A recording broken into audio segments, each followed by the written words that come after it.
So welcome guys. सो आज हम बात करेंगे डाटा ट्रांसफ़र की, किसमें, in a functional based component. So previously हमने चाइल्ड क्लास जो थी, क्लास बेस्ड कंपोनेंट, उसमें हमने ट्रांसफ़र किया था data from child to parent. आज हम करेंगे फंक्शन बेस्ड कंपोनेंट में। वो उसमें हम कैसे करेंगे, सेम ही है प्रोसेस, पर मैं इसमें आपको बता दूंगा। सो पेरेंट टू चाइल्ड हम प्रॉप से करते हैं, और अगर हमने चाइल्ड टू पेरेंट हमें सेंड करना हो तो वो हम करते हैं कॉल बैक फंक्शन से, प्रॉप्स के थ्रू करते हैं वो हम। ओके, सो उसमें क्या होता है, रिवर्स मेथड होता है। तो हम प्रॉप्स के थ्रू ये कॉल बैक फंक्शन में डाटा हम ट्रांसफ़र कर देते हैं, दैट इज़ अ प्रोसेस। अगर हमें डाटा सेंड करना from parent to child, directly हम प्रॉप्स में डाल देते हैं। अगर हमें चाइल्ड से पेरेंट पे भेजना है तो प्रॉप से हम कॉल बैक भेजते हैं, उस कॉल बैक के थ्रू हम डाटा ट्रांसफ़र करते हैं पेरेंट में। So that is the whole process. So let's go to the VS Code and understand so how we are going to do that one. Okay, मैं VS Code में भी आ गया हूँ। आप देख सकते हो हमारा एक फंक्शन है, अभी फ़िलहाल कुछ भी नहीं है। रिटर्न क्या कर रहे हैं, चाइल्ड, और चाइल्ड हमारा सिंपल, और रिटर्न क्या कर रहा है, टेक्स्ट हमें रिटर्न कर रहा है, उसमें लिखा हुआ है चाइल्ड, नथिंग एल्स। पेरेंट में हम सिर्फ चाइल्ड ही रिटर्न कर रहे हैं, दिखा रहे हैं। ओके, सो अभी फ़िलहाल इसे मैं रन करता हूँ npm स्टार्ट, तो देखते हैं अभी हमें कैसा दिख रहा है। देन इसमें हम मॉडिफिकेशन करेंगे according to the data transfer. तो देख सकते हो प्रॉपर्ली हमारा चल रहा है। अगर मैं F12 यहाँ पे प्रेस करूँ, सो अगर आप देख सकते हो यहाँ पे everything is well and good, यहाँ पे सब कुछ सही तरीके से दिख रहा है। So let's move, okay, let's go to the VS code and start development. तो अगर आप यहाँ पे अभी देखोगे, अभी हम क्या करेंगे, यहाँ पे हम प्रॉप सेंड करेंगे चाइल्ड में। ओके, तो यहाँ पे सबसे पहले हम क्या करते हैं, यहाँ पे मैं लिखता हूँ ऑन रिसीव। ओके, यहाँ पे एक मैंने एट्रीब्यूट बना दिया, और इसमें हम कॉल बैक डाल देंगे क्या, गेट डाटा फ्रॉम चाइल्ड। तो ऐसे करके एक मैं फंक्शन बना दूंगा यहाँ पे। तो यहाँ पे उसे हम क्रिएट कर देते हैं const gate data from child. यहाँ पे हम कॉल बैक फंक्शन यूज़ करते हैं, और यहाँ पे कंसोल लॉग हम कर देंगे जो भी हमें डाटा इस कॉल बैक से मिलेगा। तो यहाँ पे हम इसे डाटा बोल देते हैं। ओके, तो हमें डाटा जो है इसे दिखाने के लिए हमें क्या चाहिए, हमें स्टेट भी चाहिए होगी, क्योंकि इसको हमें दिखाना होगा यहाँ पे। तो वो प्रोसेस हम आगे करेंगे, फ़िलहाल इतना हम कर देते हैं कॉल बैक वाला। पहले हम चाइल्ड से डाटा ले आते हैं। ओके, अभी क्या करना पड़ेगा, ऑन रिसीव को हमें, ये कॉल बैक है कौन सा, गेट डाटा चाइल्ड, यहाँ पे डाटा सेंड करना है, कहाँ से, चाइल्ड से। तो चलते हैं अभी चाइल्ड में। यहाँ पे हमारे पास प्रॉप्स मिलेंगी, प्रॉप्स में आ जाएगा हमारे पास। तो यहाँ पे एक काम करते हैं, वो डाटा हम कब लेंगे, हम एक बटन का इवेंट बना देते हैं, क्लिक इवेंट बना देते हैं।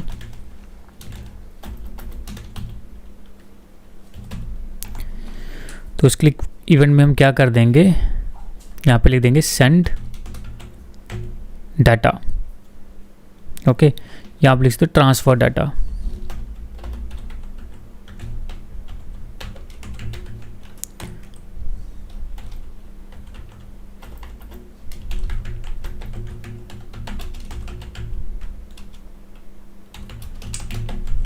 Okay, transfer data to parent.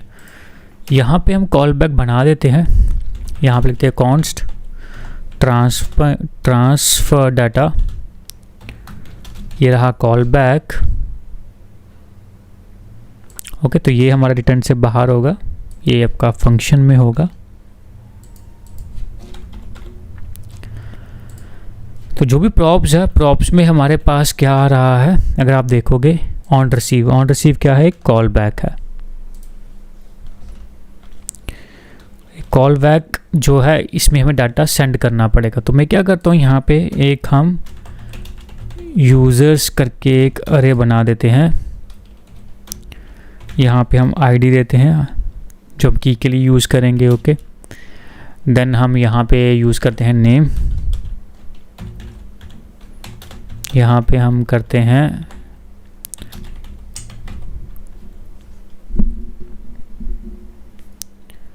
यहाँ पे करते हैं department, and department should be IT, and spelling हम मिस्टेक ठीक कर देते हैं।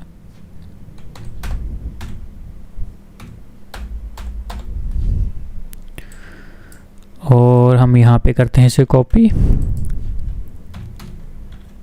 ओके, दो हमारे पास आ गई, यहाँ पे ID2 कर देते हैं, यहाँ पे सन की जगह हम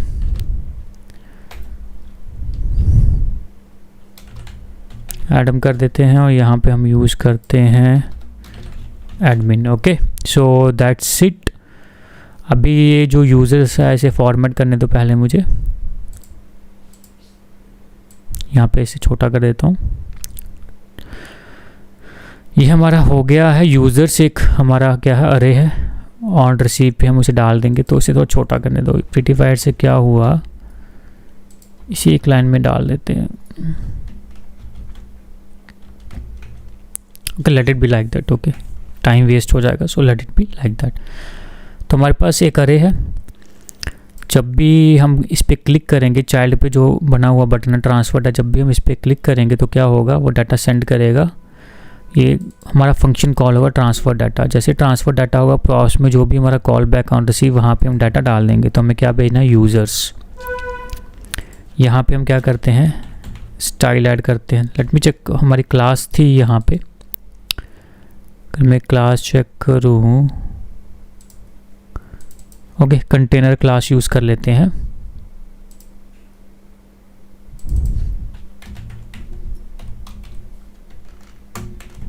ओके, सो बॉर्डर दे देगा ये। तो अब ये डाटा हमारा सेंड हो जाएगा। जैसे हम चाइल्ड पे बटन पे क्लिक करेंगे ट्रांसफ़र डाटा, ये फंक्शन कॉल बैक होगा हमारा। इसमें हमारे पास एक अरे है यूज़र्स का। प्रॉप्स पे हम जो पेरेंट्स से हम जो प्रॉप्स आ रही है हमारे पास ऑन रिसीव, हम क्या करेंगे, उस कॉल बैक में डाटा डाल देंगे। जैसे ही इसमें डाटा आएगा तो यहाँ पे क्या होगा, पेरेंट पे, चाइल्ड पे ये वाला कॉल बैक ट्रिगर हो जाएगा। तो वही ट्रिगर होगा, ये डाटा हमें ट्रांसफ़र कर देगा कंसोल लॉग में। तो इतना ही सिंपल प्रोसेस था। ओके, सो अभी हम चलते हैं अपने VS कोड में। Let me refresh again. So what is happening, so class नहीं चलती है, इसके लिए हमें यूज़ करना पड़ता है क्लास नेम। कि रिएक्ट में याद रखना, हमें क्लास नेम यूज़ करना पड़ता है इंस्टेड ऑफ क्लास। ओके, अभी कुछ नहीं आ रहा। जैसे ट्रांसफ़र डाटा पे क्लिक करूँगा, आप देखोगे पेरेंट पे जो हमने कंसोल लॉग लगाया था, यहाँ पे ये रहा पेरेंट, ये कंसोल लॉग हमारा चल गया। ठीक है, इसने डाटा दे दिया। चलो अब इसे हम डिस्प्ले भी करवाएंगे। अब डिस्प्ले के लिए हम क्या करते हैं, यहाँ पे हम एक डिव बनाते हैं। यहाँ पे हम क्लास कंटेनर यूज़ करते हैं। यहाँ पे हम H3 यूज़ कर लेंगे और यहाँ पे लिखेंगे पेरेंट कंपोनेंट। यहाँ चाइल्ड की जगह हम लिख देंगे चाइल्ड कंपोनेंट, और यहाँ पे हम डिस्प्ले करवा देंगे। ओके, अब हम डिस्प्ले कैसे करवाएंगे, हमें लेनी पड़ेगी पहले स्टेट। तो स्टेट का मैंने आपको प्रीवियसली बताया हुआ था, कभी भी UI में रेंडरिंग करनी हो तो हमें हमेशा स्टेट वेरिएबल यूज़ करने पड़ते हैं, स्टेट को यूज़ करना पड़ता है। यहाँ पर रेगुलर वेरिएबल से अपडेट नहीं होगा। ओके, तो हम यहाँ पे कॉन्स्ट लेते हैं, यहाँ पे हम लिखते हैं यूज़र्स सेट यूज़र्स, और यहाँ पे हम यूज़ करते हैं यूज़ स्टेट, जिसके थ्रू हम स्टेट बनाते हैं। बाय डिफ़ॉल्ट मैं एम्प्टी अरे भेज दूँगा। जैसे ही डाटा हमारे पास आएगा, कंसोल लॉग होगा, उसके बाद हम क्या करेंगे, यहाँ पे हम करेंगे सेट यूज़र्स, और सेट यूज़र्स जो है फंक्शन है, इसमें हम क्या डाल देंगे, जो भी हमारे पास डाटा आ रहा होगा। डाटा का कहाँ से आएगा, चाइल्ड से आएगा, यूज़र्स जो हम भेज रहे हैं। ओके, वो सेट कर देगा। तो यहाँ पे हम क्या करेंगे, यहाँ पे हम यूज़ करेंगे यूज़र्स। सो हमेशा स्टेट जो है, इसमें एक ये अरे है, और ये इसके अरे में दो हमारे पास वेरिएबल्स रहते हैं। एक कॉल बैक रहता है, एक वेरिएबल रहता है गेट करने के लिए। ओके, एक गेटर रहता है, एक सेटर रहता है। यूज़र जो पहला वो आपका रहता है गेटर, तो उससे आपको रीड ओनली वैल्यू मिलती है। कभी भी वैल्यू अपडेट करनी हो स्टेट में तो सेटर आपको यूज़ करना है, वो सेकंड वाला आर्ग्यूमेंट रहता है। ओके, तभी हम यहाँ पे करेंगे गेटर लेंगे यूज़र्स में हम चेक करेंगे। ओके, तो यहाँ पे हम क्वेश्चन मार्क डाल देंगे। इससे ये रहता है कि अगर इसमें डाटा होगा आगे जाएगा, नहीं तो नल एक्सेप्शन पॉइंटर्स नहीं आएगा। ओके, नल एक्सेप्शंस नहीं आएगा। तो यहाँ पे मैं मैप यूज़ कर दूँगा।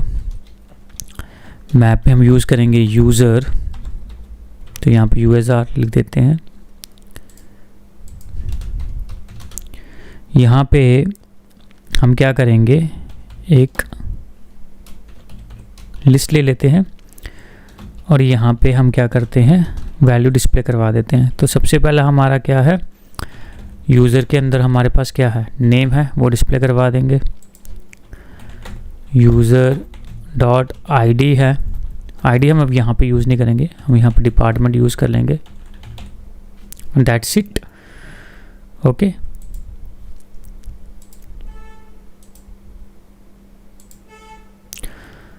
ठीक है। यहाँ पे आपके पास डाटा आ गई। यहाँ पे हमारे पास एक प्रॉब्लम आ गई की। तो की इज़ इम्पॉर्टेंट फैक्टर है। की से वर्चुअल रेंडरिंग जो होती है रिएक्ट में, जो भी हम वर्चुअल डॉम जो अपडेट होता है वो की से होता है। की अगर हम डाल देंगे तो पूरा का पूरा जो आपका अरे है उसको रीरेंडर नहीं करेगा, वो जस्ट वही वैल्यू ऐड करेगा जो अपडेट हुई होंगी कहाँ पे, आपके डॉम में। तो की मस्ट बी यूनिक वैल्यू, जो भी आईडी आपकी आएगी बैकएंड से वहीं उसी को यूज़ करना। और हमारी आईडी हमने डाली हुई है unique, that is if you can see ID, तो यूनिक हम इसे यूज़ कर लेंगे। तो ये अपनी नहीं डालोगे तो वार्निंग आ जाएगी आपको, बट बड़ा डाटा होगा, री रेंडरिंग करेगा सारे को फिर से रीप्रिंटिंग करेगा, बहुत टाइम वेस्ट होगा। जैसे कभी अपडेट होगा तो वो सिर्फ उन्हीं को ही, जो आपकी अपडेटेड है बस उन्हीं को ही वो क्या करता है, रीप्रिंट करता है, आपकी ऐड करता है आपके डॉम में, बाकियों को नहीं करता है। ओके, तो उसे पता कैसे चलता है, हर एक एलिमेंट की की रहेगी, वो उसके हिसाब से उसे अपडेट करता है। ओके, तो दैट इज़ वाई की आपकी क्या होनी चाहिए, यूनिक होनी चाहिए। यूज़र डॉट ID हम कर लेंगे। Now I will show you again, refresh me. Okay, again refresh करने दो, कोई एरर नहीं आया। जैसे ही मैंने ट्रांसफ़र डाटा पे क्लिक किया, आप देख सकते हो पेरेंट में हमारे पास आ गया हुआ है। So that is a simple method. Okay, same cheese class में भी की थी, सेम हमने फंक्शन में भी की है। तो हम कुछ नहीं करते हैं, चाइल्ड में हम क्या करते हैं, प्रॉप भेज देते हैं, एट्रीब्यूट भेजते हैं, वो एक कॉल बैक रहता है। तो चाइल्ड पे हम क्या करें, जैसे बटन क्लिक होगा एक कॉल बैक चलेगा फंक्शन, उसमें हमारा यूज़र्स है, और जो भी प्रॉप्स हमारे पास आ रही है पेरेंट से, उसमें जो भी कॉल बैक है उसमें हम डाटा डाल देंगे। जैसे ही ये डाटा इसमें आएगा, ट्रिगर होगा, तो क्या होगा, जो भी ऑन रिसीव का जो कॉल बैक है वो अपने आप चलना स्टार्ट हो जाएगा। और जब वो चलना स्टार्ट होगा तो हमारे पास डाटा तो आ रहा है, वो डाटा हम स्टेट में क्या कर रहे हैं, सेट कर रहे हैं, वो है यूज़र्स, और फिर उसे हम कर रहे हैं इटरेट। और वो नहीं होगा तो कुछ नहीं दिखेगा, अगर इसमें कुछ डाटा होगा तो हमें दिख जाएगा। तो स्टार्ट में जैसे मैं रिफ़्रेश करता हूँ कुछ नहीं है, जैसे ही मैं क्लिक करता हूँ तो वहाँ पे हमें दिख जाता है। आई होप यहाँ पे आपको क्लियर हो गया होगा how we transfer data from child to parent. If you have any doubt put in a comments. Till then bye bye.